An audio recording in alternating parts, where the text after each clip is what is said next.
quite frankly embarrassing from Tottenham Hotspur. Rocking up to the Emirates in the hashtag NLD, the North London Derby. People, all the non-Arsenal fans of this world, including me, hoping for the first time that Spurs can actually have a positive result in a game. Yeah. No, embarrassing. Even when they rocked up and they're like, "Ooh, Thomas Frank is he's using a back three for the first time in the Premier League this season." The only time we've seen it is when they drew with Paris Saint-Germain in the Super Cup, obviously losing on penalties, I think. But of course, the narrative here is Ebe Eze. Absolutely, I'm looking at it now. A 10 rating on SofaScore. Yeah, you don't get those often. In the pre-match press conference, Thomas Frank was asked about Ebe Eze, and he was like, "Who's Eze?" Trying to be funny. Eze friggin' dunked on your ass, man. Hat trick. I mean, has Eze even scored a career hat trick before? Like, he's a baller, but he's creative as well, isn't he? I don't know if he scores hat tricks. Maybe he's 28. I always think he's like Elise's age. I always say this, that because Elise is at 23 or something. It was Elise and Eze at Crystal Palace. I thought they were both young, but actually, yeah. So no, he turns 28 in the summer. Eberechi Eze. So he's not a kid. He's a man. He's a man and growing. But he's got a good few years in front of him. And yeah, Thomas Frank looking like an absolute knobber. We'll talk about it. Welcome back to Football Yannick. I'm in the football therapy office. The thing is, because I don't have lighting set up in my living room, and that's where I film the videos for this channel, or I'm sure I do have some extra studio lighting somewhere, but because I don't want to set it up in my living room, and it's winter in the UK, it's so dark, and the natural lighting, my living room ambient lighting isn't as good. When I move though, I'm going to have 2 separate setups for these channels, so stick with me, like and subscribe. So, I've reached over 200k on Football Therapy. Let's get the 20k on Football Yannick. But yes, I mean, look, it's a weird game as a Chelsea fan to reflect on because it's always funny Spurs losing, but Arsenal, the chasm in quality here was just so apparent. And I mean, it was a wild game. It was a wild game because it was 4-1 to Arsenal, but the goal that Spurs scored out of nowhere, and they did have a little bit of pressure after to make it 3-1 with Richarlison. They had a little bit of momentum after until that 4th goal goes in and the game dies. Was Richarlison from like a million miles out. Beautiful goal going in just underneath the crossbar. Like, naughty goal. Superb, but doesn't make up for what is an absolute disgrace of a performance generally.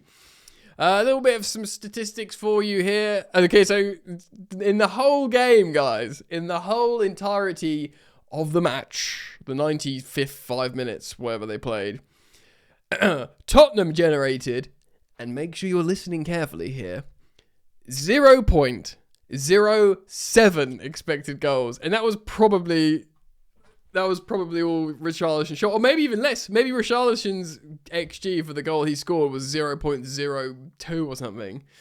I might be able to actually find out from clicking on this. Let me just quickly see. If I click on Richarlison, looking at his stats here, why is it all changed? Yeah, his expected goals was 0.03. Amazing. One shot, 0.03. And it was that belter, that absolute worldie. It's worth mentioning it because it was a superb goal, but the story is Spurs being a disgrace and Eze dunking on the narrative. They scored, to be fair to Arsenal, yeah, they were so used to scoring off set pieces. None of these goals, I don't think, were set pieces. So 4 goals, yeah, and of course they were missing Gabriel, the centre-back, who's really important for them both defensively and indeed offensively for scoring those set pieces. And their win percentage without him is 33%, which is obviously very poor for a team like Arsenal.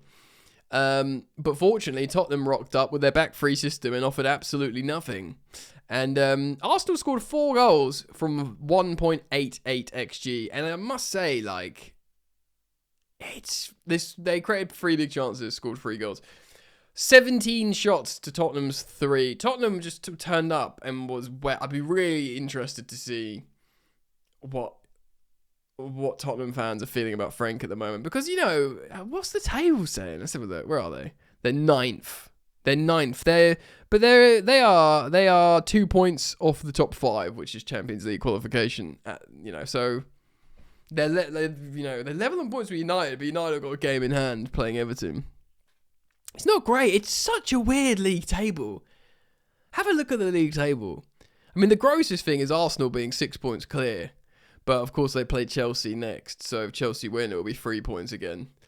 But, yeah, it's a very peculiar... I mean, this is Arsenal's season, isn't it? I hate to say it. Trust me, I do. I really do hate to say it. But...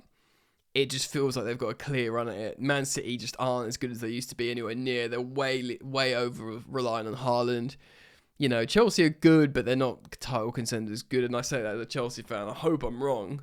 Liverpool are top banter. They've lost 6 out of 7 games in the league, which is just crisis. And United and Tottenham will be pushing for some sort of European finish.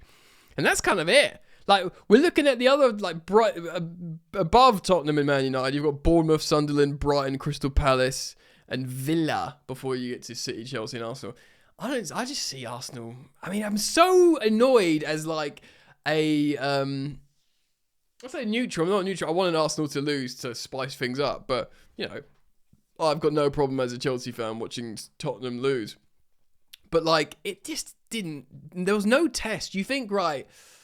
they haven't got Gabriel, the centre-back. It's a North London derby. It's spicy. And it was spicy. There was some cards. There was some tackles. There was a really peculiar moment where Declan Rice, who ostensibly I see as a nice young man, absolutely, seemingly needlessly stick one on Xavi Simons, who came off the bench for the second half.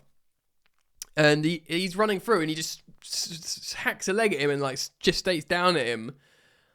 Really aggressively, and I'm thinking, chill out, Declan. What's he done to you? I mean, does Xavi Simons come across to you as some sort of aggressor? He's only just touched down in the Prem, and Declan Rice says, I'd get it if it was Romero, or, I don't know, friggin' Bentancur, or one of them all Udogie, who seemed well spicy and up for it, do you know what I mean? But to stick one on Xavi Simons like that, I was thinking, chill out, mate, what's up with you? And understandably, Porro and them, man, they got up and pushed Declan. I don't know, I thought that was needless. I don't know if you guys saw that. Noni Madueke back from injury. So is Martinelli, who didn't feature. Lewis Skelly gets nothing minutes. I mean, all these men get nothing minutes. Wanyeri, Mosquera. Noni gets 12 minutes, quarter of an hour of stoppage time or something like that. Coming back from injury. Who is trusted? I think Saka was probably the worst of the forwards in terms of Marino got an assist, Trossard got a goal and an assist, but it was all about Ebe Eze. And you saw it, man. Friggin' Thomas Frank giving it the hoof because, of course, he was going to go. He was, I don't know how close Eze was to going to Tottenham. The deal was agreed broadly, but we know he's an Arsenal fan. And, this was his last move, Eze. It's not like he's going to go somewhere for a while. Not that you can go from Tottenham to Arsenal anyway. But this was his career move. As a 27-year-old, you sign a 5-year deal that takes you to 32. This is your career contract where you get paid as much as possible and you're going to play where you want to play, basically, is in your peak. Do you know what I mean? Provided you've not been necessarily overplayed as a youngster, which I don't think he has. So he got his move to Arsenal, and Arsenal will definitely pay higher wages than Tottenham at the moment. I'm pretty comfortable because I know, Noddy trebled his wages. Havertz, I think he might even got a slight pay increase. Havertz, I think he's on 280k a week or something. Arsenal, something insane. They pay high wages basically. So yeah, he got his move, man. So Tottenham fans, maybe Tottenham, bored, feel disappointed. And I don't know how much Frank thought he had him, but he gave it the who's Eze. And I really like Eze as a player, man. He seems like a good kid. I like how he plays chess. I'm an England fan. You know, I'm very pleased he's an Englishman, so he can hopefully lead my country to some form of international glory of trophies. He'll certainly be involved with Tuchel's squad. And he just dunked. He absolutely dunked on Frank after a Who's Eze. Yeah, I'm looking at it now. His statistics. He got 3 goals from an